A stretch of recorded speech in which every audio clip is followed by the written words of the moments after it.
Hi, good morning. My name is Ariella Kageruka. I head the Department of Tourism and Conservation at Rwanda Development Board. Ariella, thank you so much for giving Breaking Travel News some of your time here at ITB Berlin. How's it going? Very well. We are very happy to be back at ITB, and we are pleased to engage travel trade, travel media, update them about the destination, and also share about the news and new products, upcoming products, and also the performance of the destination. And share some of that with us. Yes. So following COVID, the entire tourism industry across the world was negatively affected, and we're happy to note a positive recovery trend in Rwanda. We are close to 90% of recovery in terms of revenues. Our national parks are performing very well. Our travel companies are back to engaging the world in person across the different platforms like ITB, the WTM a few months back. And we are very pleased to also update them about some of the things that are coming to Rwanda, like the WTTC Global Summit that will be hosted in Rwanda towards the end of this year in November. We have also a number of other festivals and events that will be hosted in Rwanda. We just successfully hosted the Tour de Rwanda, which is a UCI cycling event ahead of 2025 hosting the World Championships. So these are a number of opportunities for global tourism players across the world to work with our tourism players in Rwanda. And of course, I'm watching this interview. I'm a travel agent, I'm a tour operator. I may in fact be a potential tourist. What would I expect what is the experience? Describe the Rwanda experience that I would get. The Rwanda experience is a diversified experience where you have experiences from memorials to museums in Kigali, fine dining, traditional experiences in the city of Kigali, and then the big five to our only savannah park in the east, the Kageruka National Park, which is a very good and inspirational story of conservation, where now, since last year, we started, we introduced for the first time white rhinos. So you can spot the black and white rhinos in Rwanda now. And to the southwest of Rwanda and the south, through the south, where you go through a cultural heritage corridor to connect with ancient Rwanda, and then visit the Nyungwe National Park, where you find a big number of primate species, and also a new park, a new lodge coming up as well in that area. And then to our west side of the country, which is our largest lakeside destination, Lake Kivu, coffee tours, tea plantation tours, kayaking, paddleboarding, all that and much more, including bird watching. You can enjoy, by the way, bird watching across the entire country, with over 700 species found in every part of the country.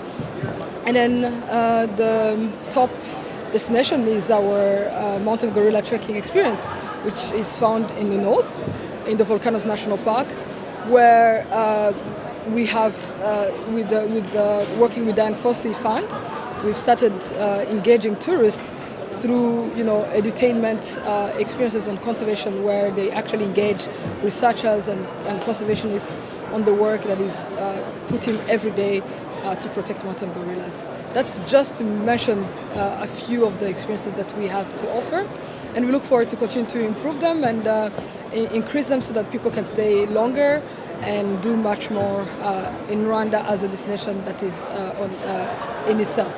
Thank you so much. That was an irresistible list, I think. So, talking about sustainability, how is Rwanda approaching that? So Rwanda positions as a low volume, high value destination because of the importance that we give to conservation. Conservation in Rwanda supports tourism and vice versa, and also empowers people because conservation in Rwanda, because of conservation in Rwanda, we are able to develop the national parks that I mentioned about, introducing new species, protecting them better, giving them a safe haven across our protected areas, but also providing benefits, direct benefits to communities that are living adjacent to national parks.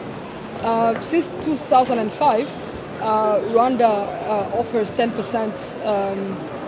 It started off with 5%, and 2017 it was increased to 10% as benefits that are given back to communities through our tourism revenue sharing scheme. So with that, we have contributed close to $8 million to community projects that have gone to agriculture, to infrastructure and small enterprises. And this is done across the country, across all 4 national parks, the Volcanoes National Park, the Kageruka, Nyungwe and Ikshatimbukura National Park, which is our newest national park that was open for tourism in 2020. So we continue to work and attract stakeholders, private sector players to come and invest sustainably in these spaces so that we can conduct conservation as a business that is sustainable, that benefits nature, that benefits people, and that benefits the country eventually. And connectivity, give us an update on kind of where you are on connectivity now. So Rwanda is connected pretty well through the Kigali International Airport, which is our main gateway to the country. We have the national airline Rwandair, which serves key destinations in Africa, in Europe, including London, Brussels, and the Middle East, to Doha and Dubai, and also to the rest of Asia. And we also have other international airlines servicing Kigali International Airport from their respective hubs, like KLM, Qatar Airways, Ethiopian Airlines, Kenya Airways, Turkish Airlines, which is also all these airlines offer really great connections through their hubs to Kigali International Airport. The national airline continues to grow its footprint, and it's actually working towards launching a new route in Europe, Paris, France, very soon, not later than this year. So we'll see connectivity to this part of the world further improved.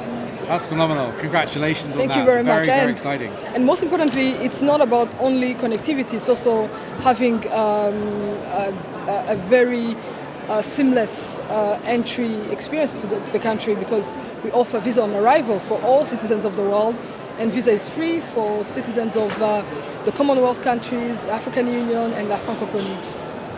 And last question, you mentioned it at the beginning of the interview, WTTC. Just give us a little bit of, I appreciate the agenda is probably being developed as we speak, but what is the significance of WTTC coming to Kigali? We are very excited to have global tourism players come to Rwanda to experience the destination. It's an opportunity not only for Rwanda but also for the rest of Africa to engage such players for opening up a new destination for WTTC members. We are ourselves a member of, as a destination a member of WTTC, so we're very excited for this opportunity to showcase our destination, to engage the world about what we do and why we think it's important, and also how do we learn and leverage this network of WTTC to advance our tourism development agenda, but also to provide a platform to engage on trends and new things on how to keep tourism sustainable. And having seen what we experienced during COVID, there is a lot of lessons to learn and also a lot of flexibility to apply, I think, going forward. And there are some useful insights that can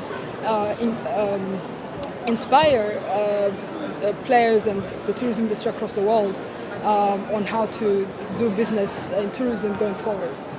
Ariella, thank you so much for giving us your time today. Brilliant interview. Thank you very much. It's a great pleasure, and I hope to see you in Rwanda. We'll be there. Thank you.